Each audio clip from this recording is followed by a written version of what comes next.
two elements combined together to make ibadah. Extreme love for someone and extreme humiliation before him, total obedience to him.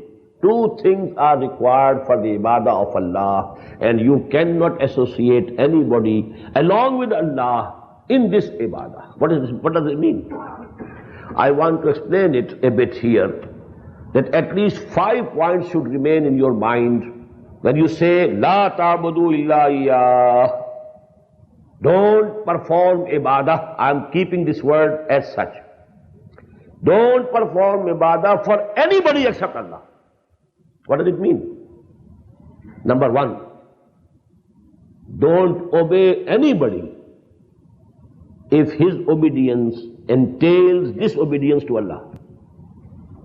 You can obey your parents, you can obey your leaders if they are Muslim, you can obey your teachers, you can obey your elders, you can obey anybody, but within the limits of the obedience of Allah subhanahu wa ta'ala. You can't transgress the limits of his obedience. This principle has been initiated by the Prophet in a beautiful way. La ta'ata li makhluqin fi ma'siyatil khaliq. There can be no obedience to anybody who is creator, who has been created by Allah subhanahu wa ta'ala. He might be anybody. He might be your father, the husband for the wife, parents for the children, teachers for the students, so on. And people, leaders for the common people. You can obey them, but you can't obey them in any matter which entails disobedience to Allah subhanahu wa ta'ala. The obedience of Allah subhanahu wa ta'ala remains supreme, and all obediences come under it. It is Tawheed. And if any obedience equals the obedience of Allah or becomes independent of the obedience to Allah, it is shirk. For example, your nafs-e-ammara, it is commanding something to you. Do this. I want this.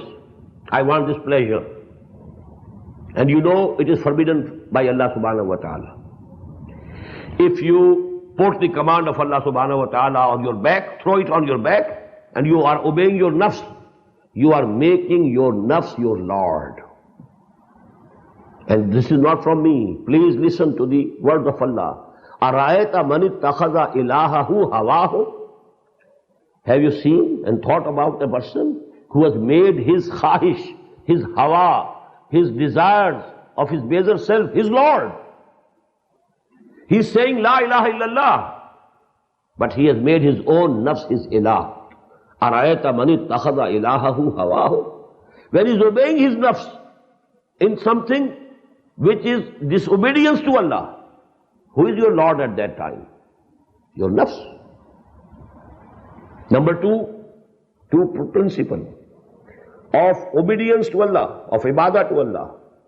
There should be nobody more dear to you than Allah subhanahu wa ta'ala.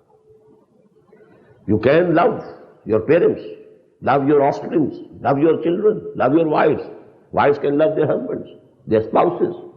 Love anybody, love your country, love your nation. You love anything, but the love of everything should remain beneath the love for Allah. This is Tawheed. And if even single love of any single thing or person becomes equal to the love for Allah, or it exceeds the love for Allah, what is it? It is shirk. That is why the Prophet said, Ta'isa abdud dinari wa abdud dirham. Woe to the person who is abd of dinar and abd of dirham. His name is Abdul Rahman, but he is Abdul Dinar, because he loves dinar and wealth and dollar. There you should say dollar. The dollar is more loved by you than the commandment of Allah subhanahu wa ta'ala. Allah says it's haram, you can't take it, and you are taking it. It means you are loving dinar or dollar more than Allah. So he is your Lord. That dinar is your Lord. That is your God. Abdul Dinar. This is the saying of the Prophet. If I say so, you might argue with me. But this is the saying of the Prophet. Ta'isa abdul dinar wa abdul dirham. Halaka abdul dinar wa abdul dirham. Doomed. Whosoever is loving dinar and dirham more than he loves Allah and His law, then actually he is worshipping dinar. What do the Hindus do in that part of the world? They worship a goddess of wealth.